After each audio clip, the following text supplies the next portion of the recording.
Je m'appelle Mathieu Lancelot, je suis traducteur dans la grande distribution et docteur en linguistique. Je suis moi-même autiste. Je suis papa d'un enfant autiste. Je suis ancienne députée de La République En Marche. Je suis psychomotricien. Praticien clinicien. Je fais de l'accompagnement de personnes autistes. Je suis médiateur culturel. Une artiste, Aspigirl. Je participe aux rencontres internationales de l'autisme depuis 2018.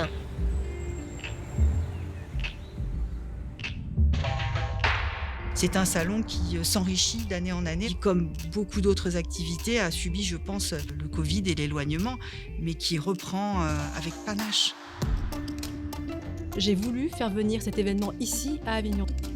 On est en région PACA et je pense qu'Avignon, c'est assez emblématique pour pouvoir recevoir cet événement. Il y a vraiment un réel engagement. On n'est pas simplement sur un salon avec des acteurs. C'est le rassemblement des familles, des personnes concernées, des professionnels, des experts qui font que du coup, il y a une richesse de tout cet assemblage.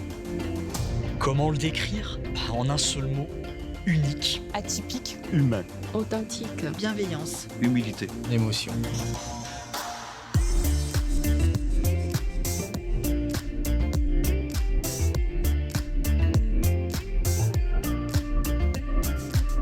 S'il y a une chose qui m'inspire fortement, c'est les rencontres. On arrive à échanger sur plein de sujets en termes d'inclusion.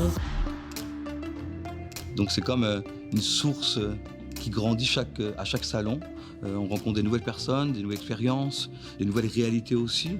Qu'est-ce qui m'a poussé à agir dans ce milieu ? D'essayer de comprendre la différence. Et je pense qu'il y a de plus en plus de personnes interpellées et touchées de près ou de loin par l'autisme. On sait tous pourquoi on est là, on sait tous qu'il y a un lien qui est pas forcément visible, qui nous relie et qui fait que tout le monde a le sourire. C'est vraiment une ambiance positive que l'on ne trouverait pas partout. Et penser positivement comme ça, je pense qu'il n'y a que ça qui nous fait avancer.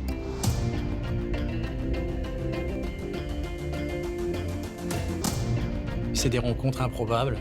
Encore aujourd'hui, une rencontre entre un défilé de mode d'une créatrice chinoise et des percussionnistes québécois. C'est quelque chose d'unique.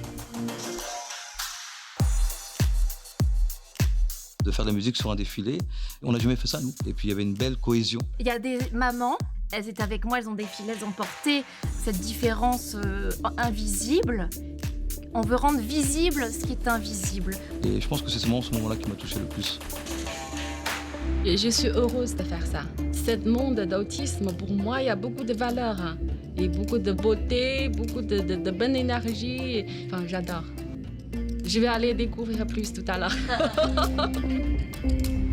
Ce qui est très intéressant pour nous dans ce salon, c'est que par rapport à d'autres types de manifestations à caractère peut-être parfois plus scientifique ou plus technique, là c'est vraiment un salon qui rassemble aussi les familles. Et puis je trouve que les interventions et les présentations sont de bonne qualité. Il y a un vrai atout d'introduire ces personnes dans des environnements et de faire évoluer la société. C'est très important et c'est un événement très attendu et la preuve, tous les ans, on a de plus en plus de personnes, de plus en plus d'exposants, qu'on a véritablement développé un réseau de professionnels qui interagissent, se posent des questions et aujourd'hui sont des fidèles aux rencontres internationales de l'autisme.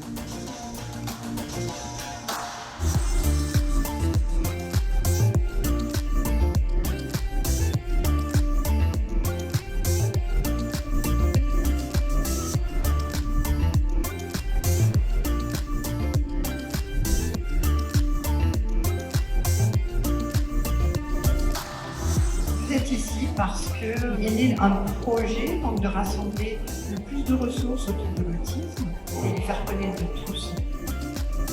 J'espère que l'année prochaine, on peut vous offrir cette opportunité tous de venir en Chine.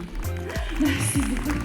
Merci. Je remercie tous les organisateurs de cet événement qui œuvrent parce que c'est des bénévoles. Je crois que c'est important et il faut que ça continue.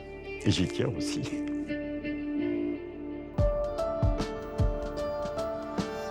Moi, je dis oui tout de suite. D'ailleurs, j'en profite pour remercier infiniment Véronique Groppel, présidente de l'association Rio.